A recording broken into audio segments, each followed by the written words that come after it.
Franck Pucciarelli, je suis coordinateur du Comité révolutionnaire international Europe.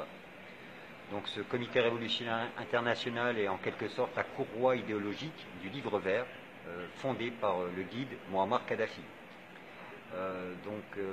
Notre combat aujourd'hui est la libération de la Jamaïque arabe libyenne, qui est occupée depuis 2011 par l'oligarchie financière mondiale.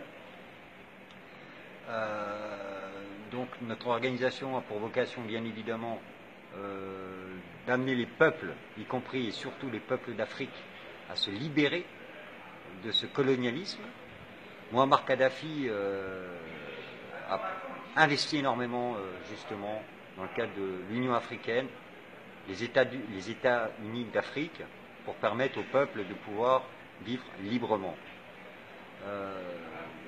Aujourd'hui, notre comité travaille pour le retour de Saïf al-Islam Kadhafi, qui saura redonner la gloire à la Jamaïque arabe libyenne, qui était le phare de l'Afrique, auquel des centaines de millions d'Africains avaient une confiance totale, puisqu'ils savaient qu'au travers de la Jamaïque arabe libyenne, c'était la liberté de l'Afrique qui allait arriver.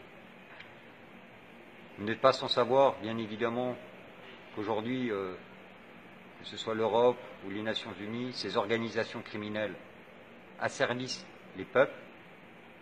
Notre comité a donc pour vocation, au-delà de libérer la Jamaïque arabe libyenne, mais de libérer l'Afrique. Nous comptons uniquement sur les peuples. On a compris aujourd'hui que cette liberté passera par les peuples, et non pas par ces organisations, par ces gouvernements qui ne sont africains notamment, qui ne sont que des gouverneurs de pays ici ou là, qui pillent cette richesse africaine. Le retour de la Jamaïque arabe libyenne est proche, puisque le peuple libyen a compris qu'il était le seul à pouvoir se libérer. Vous n'êtes pas sans savoir que Saïf al-Islam Kadhafi est actuellement recherché par cette organisation criminelle, le CPI, qui est un organe de propagande au service des multinationales. Laurent Gbagbo est actuellement kidnappé par cette organisation criminelle. Il est évident qu'une fois que la Jamaïque arabe libyenne sera libérée, il faut que cette jeunesse africaine s'unisse, qu'on fédère nos combats, parce que la seule solution passera par nous, et non pas par les instances internationales ou ces gouvernements tant africains qu'européens qui n'ont qu'un objectif premier, piller les richesses du peuple africain. Donc j'espère que notre comité est bien sûr ouvert à tout le monde, à chaque citoyen qui veut vivre en homme et en femme libre. J'espère que nous allons pouvoir collaborer. Nous avons déjà des coordinateurs en Afrique, au Bénin, au Tchad, en Guinée-Bissau, en Guinée-Conakry, à Congo-Kinshasa, et prochainement d'autres pays arriveront. Et j'espère que cette jeunesse africaine, parce que la solution passera par cette jeunesse africaine, puisse se fédérer et qu'on puisse travailler ensemble pour la liberté de l'Afrique. Merci. Venir sur ce drame que vit le peuple africain, ces millions de frères africains qui tentent de gagner l'Europe pour aller récupérer ce qui leur a été volé et qui transitent par la Libye. Ces milices mafieuses, takfiristes, qui pour l'essentiel ne sont pas libyens, il faut le savoir, aujourd'hui gagnent des milliards de dollars sur la mort de nos frères. Aujourd'hui, nos frères africains, qui n'ont pas les moyens de pouvoir payer le transfert, sont vendus en esclavage sur les marchés de Misrata ou encore de Zawiya et Zouara.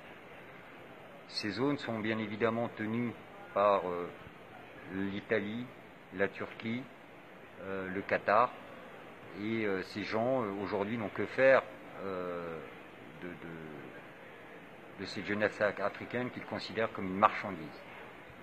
Cette jeunesse africaine n'est pas une marchandise. La conséquence de la libération de la Jamaïque libyenne sera l'arrêt total, et pour différentes raisons. La première, c'est que nous ne permettrons pas à nos frères africains d'être vendus. Nous ne permettrons pas à nos frères africains de mourir pour aller gagner un Eldorado fictif.